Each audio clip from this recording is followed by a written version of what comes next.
The first phase of Season of Discovery is level locked at 25. Today's showcase is the Windstorm Hammer one-handed mace and the Dancing Flame wand.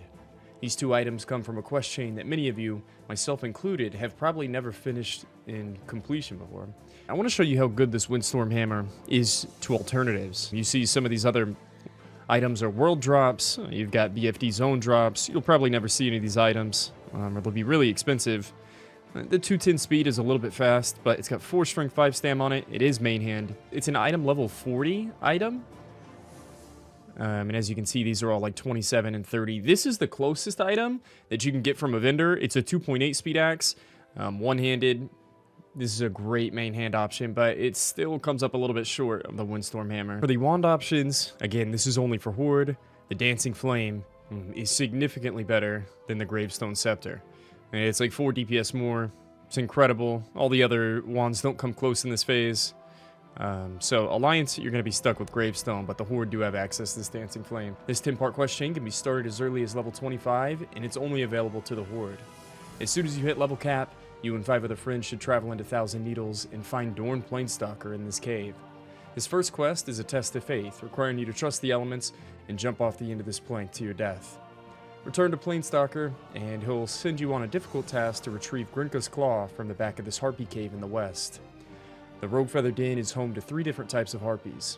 The Screeching Harpy is level 28 to 29 and uses the ability Deafening Screech, so make sure you stand at a distance to avoid the silence. The Screeching Rogue Feather is 29 to 30 and use the Backstab ability Exploit Weakness. And the third type of mob you're going to encounter is the Screeching Windcaller, which are level 30 mobs and they use the ability Gust of Wind. Once you make it to the back of this cave, you'll begin the gauntlet by opening one of these crates. You'll need to fight through 2 to 3 waves of Harpies and eventually kill the level 31 Grinka Bloodscreech. After this, return to Dorn Planestalker, and he'll have you hunt down a roaming elemental elite in the zone. Rockaleem the Pounder is a level 30 elite, which spawns in various locations on the west side of Thousand Needles. The mobs surrounding will be 28 to 29, so make sure you're doing this entire chain with a group of friends. Once you pass your test of strength, you'll return to Dorn once again, and he'll send you to find one of his companions hidden away in Stone Talon Mountains. Brogden Spirit can be found near the connecting cave between Stone Talon and Ashenvale.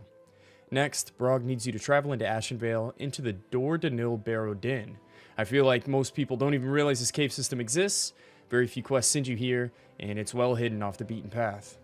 3 mobs you'll encounter in here is going to be the Severed Druids, Keepers, and Sleepers. The Druids have the ability to Wrath and Rejuvenate themselves.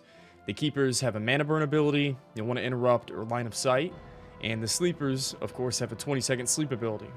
All 3 of these NPCs are levels 28 to 30. And normally the NPC abilities have very little impact in combat, especially with the new rune system. You might just chunk through these mobs.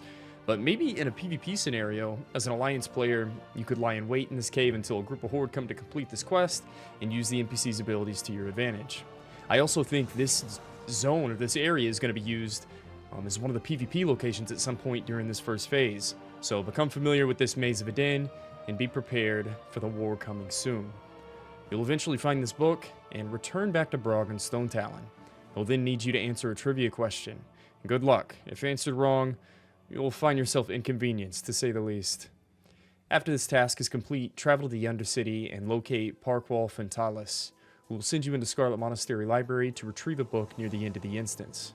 This is the hardest part of the quest chain, but luckily you can still enter these low-level dungeons as Tin Mans. Just make sure that when you get the book, you leave the raid so you're able to pick up the quest. As a reminder, Scarlet Monastery Library has elites levels 34 to 37, so some of these mobs are going to be skull level to you. Return to the Undercity, and you'll need to answer another trivia question, so I hope you've been reading the quest objectives as you've been picking them up. There's a really cool interaction with this quest chain where, back in 2005, a group of Horde were able to kill Thrall inside of Ogremar, where Blizzard swiftly hotfixed the debuff granted when answering this question wrong. Check out my buddy's video in the description to hear about this story. Finally, return to Thousand Needles and you'll be rewarded with your Phase 1, level 25, best in slot, mace, and wand, exclusive to the Horde. I hope you guys find this video entertaining, and if you'd like to see more videos like this, like the video, share it with your friends, and tell me more of what you'd like to see next. I want to focus on the journeys and different experiences I'm going to have in Season of Discovery, and I hope you'll find me here on YouTube and on my Twitch. I'll see you guys in the next video.